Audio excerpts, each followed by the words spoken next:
Film की शुरुआत में हम सैमसंग नाम के एक लॉयन को देखते हैं जो जू में अपने बेटे रेयान के साथ रहा करता था। वो अपने बेटे की नजर में हीरो बनने के लिए उसे झूठी कहानी बता रहा होता है कि किस तरह जब वो अफ्रीका के जंगलों में रहा करता था तब वहाँ की खतरनाक विल्ड बीस्ट भी उसकी बहादुरी से डरा करते थे और कोई भी उसकी जबरदस्त दहाड़ के सामने टिक नहीं पाता था। रेयान अपनी डैड की बात सुनकर बहुत इम्प्रेस होता है पर उसे अभी तक भी दहाड़ना नहीं आता था, जिस कारण वो अपने आप को बाकियों से बहुत कमजोर माना करता था। पर रेयान की ये बातें सुनकर सैमसंग अक्सर उसका मनोबल बढ़ाने की कोशिश करता था। रेयान उससे कहता है कि अगर वो जंगल में रहता तो अब तक वो दहाड़ना सीख चुका होता और सैमसंग से उसे जंगल ले चलने को कहता है, जिस पर सैमसंग उसे मना कर देता है और कहता है कि ये जू ही हमारा घर है और हम इसे छोड़कर कहीं नहीं जाने वाले। ये सुनकर रेयान दुखी होकर उसके पास से चला जाता है। रात को जब जू बंद होता है तब वहाँ के सभी जानवर एक साथ टर्टल कर्लिंग चैंपियनशिप के लिए यूनाइट होते हैं, जहाँ सैमसंग की टीम का कंपटीशन एक दूसरे ग्रुप ऑफ एनिमल की टीम के साथ होने वाला था।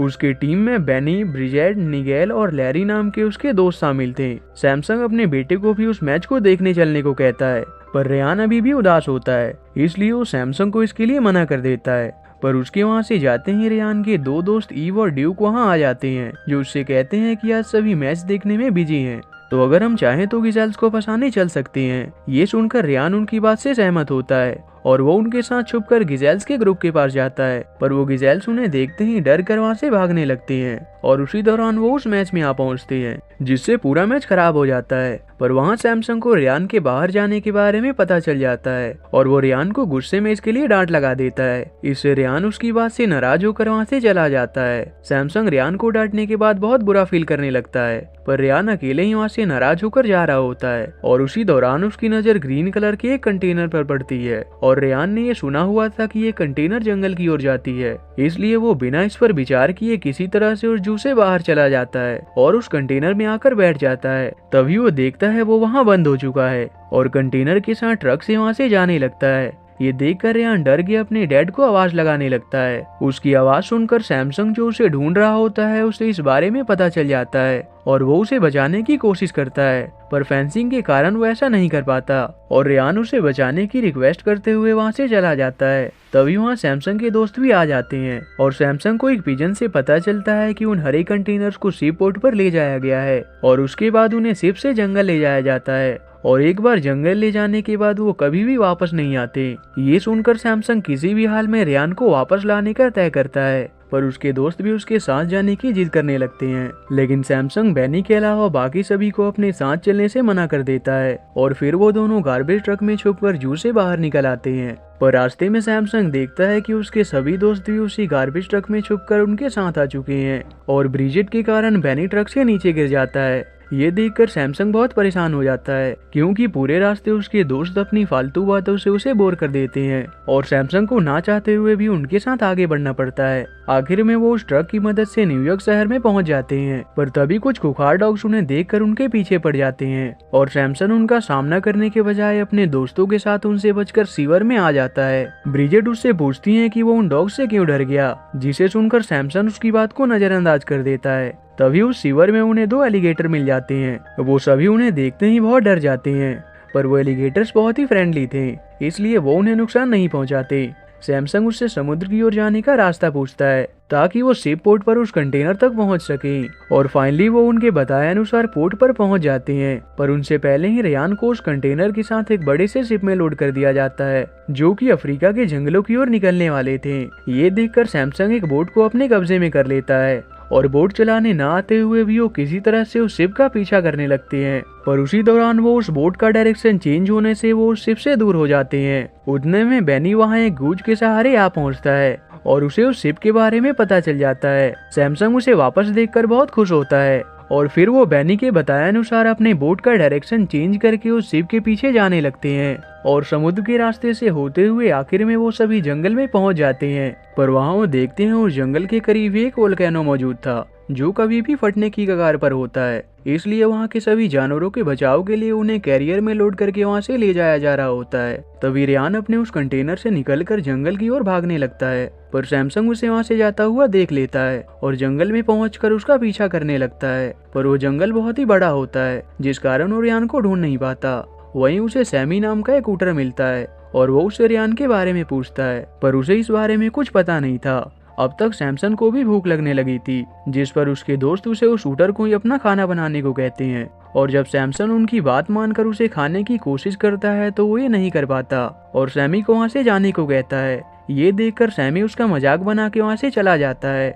ये देखकर सैमसन के दोस्त उसकी इन हरकतों पर संदेह करने लगते हैं। तब सैमसन उन्हें सारी सच्चाई बता देता है कि असल में वो जंगल से कभी भी बिलोंग ही नहीं करता था और वो ये कहकर वहाँ से रियान को ढूंढने निकल जाता है कि वो उनकी हिफाजत करने के काबिल नहीं है। पर उसके दोस्त सैमसन का साथ छोड़ने से मना कर देते हैं और उसके लिए आगे बढ़ने लगते हैं। पर उसी दौरान निगेल उनके ग्रुप से लापता हो जाता है और वो अपने सामने दो विल्ड बीस्ट को देखते हैं जो बेनी पर अटैक करके लैरी और ब्रिजेट को पकड़ लेते हैं। दूसरी ओर जब निगेल की आंख खुलती है तो अपने आप को विल्ड बीस्ट के एक ग्रुप में पाता है जो उसे लेकर उस वोल्केनिक केव के अंदर चले जाते हैं, क्योंकि वो उसके अंदर ही रहा करते थे। उसके अंदर आने पर निगेल विल्ड बीस्ट की एक बहुत बड़ी झुंड को देखता है। तभी उसके सामने उन विल्ड बीस्ट का लीडर आता है जिसका नाम कजार होता है। दूसरी ओर सैमसन जब रियान को ढूंढ रहा होता है तब उसे जंगल में अलग अलग तरह के पैटर्न नजर आने लगते हैं जो उसे रियान के पास पहुंचने का इंडिकेशन दे रहे होते हैं और सैमसंग उसे अपने मन की आवाज समझकर उन इंडिकेशंस को फॉलो करने लगता है। वही रियान भी जंगल में अकेला होने के कारण डर रहा होता है।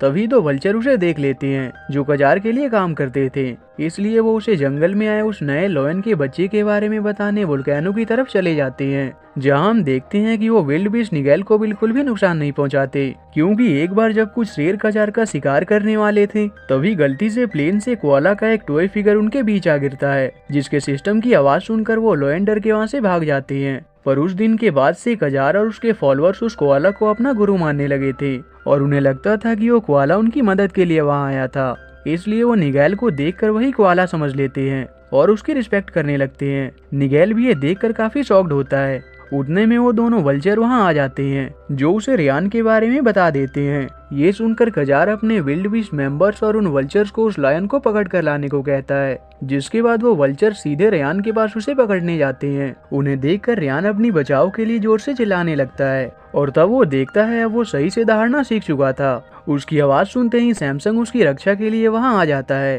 और वो वल्चर्स उन्हें देखकर भाग जाते हैं, पर तभी वो विल्ड बीस्ट उन्हें पकड़ने आ जाते हैं। ये देखकर सैमसन रियान को वहां से भागने को कहता है और वो दोनों उनसे बचकर एक पेड़ पर चढ़ जाते हैं। वहाँ रियान उससे पूछता है कि उसने जिस तरह अपनी कहानियों में विल्ड बीस्ट का सामना किया था उस तरह से वो आज उनका मुकाबला क्यों नहीं करता, जिसके बाद सैमसंग उसे अपनी असलियत बता देता है कि असल में वो किसी जंगल में नहीं बल्कि एक सर्कस में पैदा हुआ था और उसे भी रियान की तरह बचपन में दहाड़ना नहीं आता था। पर सैमसंग के डैड बहुत ही क्रूर और स्ट्रिक्ट थे और वो इस कारण से उससे नफरत करने लगे थे और इसीलिए उन्होंने सैमसंग को वहाँ से जू भिजवा दिया और जू में अपनी बेइज्जती होने से बचने के लिए उसने वहाँ के सभी जानवरों और रियान से झूठ बोल दिया कि वो अफ्रीका के जंगलों से आया है। उतने में वो विल्ड बीस्ट वहाँ पहुंचकर उस पेड़ पर हमला कर देते हैं, जिससे रियान नीचे आ गिरता है और उस पेड़ की टूटने से सैमसंग वहाँ की चट्टान से नीचे आ गिरता है और वहीं बेहोश हो जाता है। पर वहीं बेनी जो उन विल्ड बीस्ट के अटैक के कारण बेहोश हो चुका था उसे होश आ जाता है और तभी वो अपने सामने सैमसन को बेहोशी की हालत में देखता है और वो उसे इस हाल में देखकर दुखी हो जाता है। पर थोड़ी ही देर में सैमसन को होश आ जाता है। वो बेनी को रियान के उन विल्ड बीस्ट द्वारा पकड़े जाने के बारे में बता देता है, पर अब तक वो भी बिल्कुल हार मान चुका होता है। तब बेनी उसे रियान और उसके दोस्तों को विल्ड बीस्ट से छुड़ा कर लाने के लिए मोटिवेट करता है और उसे उसके ट्रू पोटेंशियल को याद दिलाता है और उसकी ये बातें सुनकर सैमसन बहुत मोटिवेट हो जाता है। पर उन्हें विल्ड बीस्ट के ठिकाने के बारे में कुछ पता नहीं होता, लेकिन तभी फिर से सैमसन को वही कलरफुल पैटर्न नजर आती हैं जो उसे उन विल्ड बीस्ट के लोकेशन तक पहुंचने में हेल्प करते हैं और इस तरह से वो उनके केव तक पहुंच जाते हैं। पर साथ ही सैमसन को वहाँ ये भी पता चलता है कि जिस पैटर्न को वो अपनी मन की आवाज समझ रहा होता है वो असल में कैमेलियंस की एक ग्रुप होती है जो अपनी मर्जी से किसी भी चीज में ब्लेंड होकर उसे कलरफुल या गायब कर सकते थे। ये देखकर सैमसन को एक आइडिया आता है और वो उन विल्ड बीस्ट के केव में जाने के लिए उन कैमेलियंस की मदद लेने का तय करता है। दूसरी ओर विल्ड बीस्ट द्वारा पकड़कर वोल्केनो में लाए जाने के बाद रियान, लैरी और ब्रिजेट से मिलता है, जिन्हें भी उन विल्ड बीस्ट ने पकड़ लिया होता है। वो बीस्ट उन तीनों को निगेल के सामने बलि देने वाले थे उन्हें देखने के बाद भी निगेल उन बीस्ट को सच्चाई नहीं बताता और उनके सामने उनका गुरु होने का दिखावा करता है, क्योंकि अगर उन्हें सच्चाई पता चल जाती तो वो उसे भी मार डालते। तभी अचानक निगेल हवा में उड़ने लगता है। ये देखकर उन बीस्ट को लगता है कि उनके गुरु के पास कुछ मैजिकल पावर्स हैं, जिसकी मदद से वो ऐसा कर पा रहे हैं, और वो उसी में बिजी हो जाते हैं। उसी दौरान बेनी उन्हें वहाँ से ले जाने आता है, पर तभी बीस्ट को पता चलता है कि वो सैमसन ही था, जो कैमेलियन की मदद से छुप कर निगेल को उठाए हुए था। और रेयान भी जब अपने डैड को जिंदा देखता है तो भागने की बजाय उनसे मिलने आ जाता है। ये देखकर सभी विल्ड बीस्ट उनके शिकार के लिए उनकी तरह बढ़ने लगते हैं, पर तब सैमसंग उनके लीडर कजार का डटकर सामना करता है, लेकिन आखिर में कजार उस पर भारी पड़ने लगता है। इसलिए उसके दोस्त और रेयान सैमसंग की मदद करते हैं और अंत में सैमसंग उनकी मदद से कजार को डिफीट कर देता है। इसके बाद कजार अपने मेंबर्स को सैमसंग पर अटैक करने को कहता है, लेकिन तब बाकी के विल्ड बीस्ट उसकी बात मानने से इनकार कर देते हैं और उसे अपना लीडर मानना बंद कर देते हैं। ये देखकर कजार अकेले ही उसकी तरफ अटैक के लिए बढ़ने लगता है। तब रेयान की बात सुनकर सैमसन इतनी तेज से दहाड़ता है कि कजार वहीं ढेर हो जाता है। अब तक वो वोल्केनो भी फटना शुरू हो चुका था, इसलिए रेयान, सैमसंग और उसके दोस्त के साथ बाकी के विल्ड बीस्ट भी वहां मौजूद एक बोट से उस जंगल को छोड़कर न्यूयॉर्क शहर की ओर निकल जाते हैं। और इसी के साथ ये मूवी यहीं एंड हो जाती है।